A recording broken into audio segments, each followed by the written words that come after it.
এয়া হৈছে ভূপালৰ এয়াৰপোৰ্ট আৰু ইয়াৰ পৰা আমাক নিবলৈ আহিছিলে ট্ৰেভেলাৰ এখনে। এয়া আমি আমাৰ যিমান বেগ লাগেজ আছে সবখিনি আমি ট্ৰেভেলাৰৰ পিছফালে দি দিলোঁ আৰু আমিও ধুনীয়াকৈ বহি ল'লোঁ। আৰু মই লৈছোঁ খিৰিকীৰ ওচৰৰ ছিটটো বাছি। মই বহুত বেছি ভাল পাওঁ এনেদৰে খিৰিকীৰ ওচৰৰ ছিটত বহি কিনে বাহিৰৰ বস্তুবিলাক উপভোগ কৰি যাবলৈ। গৈ আছোঁ এতিয়া হোটেললৈ আৰু এয়া দেখিছেই নহয় ইমান ধুনীয়া দৃশ্য। আৰু গৈ গৈ আমি ফাইনেলি হোটেল পালোঁ ইমান দীঘল জাৰ্ণিৰ পিছত। আৰু এয়া আমাৰ ৰুমটো আছিল 3খন বেডৰ আৰু ছোৱালীখিনি ফ্ৰেছ হোৱাত ব্যস্ত এতিয়া। ময়ো অকণমান সেই সুযোগতে ভিডিঅ' ক্লিপছ লৈ ল'লোঁ।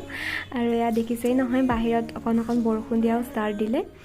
আৰু আমি ফ্ৰেছ হৈ ফাইনেলি আমি প্ৰেক্টিছৰ জেগালৈ আহিলোঁ আৰু ইয়াতেই লাঞ্চটো কৰিলোঁ আমি। আৰু লগ পাই আছোঁ নেক্সট ভ্লগত, তেতিয়ালৈকে বাই বাই।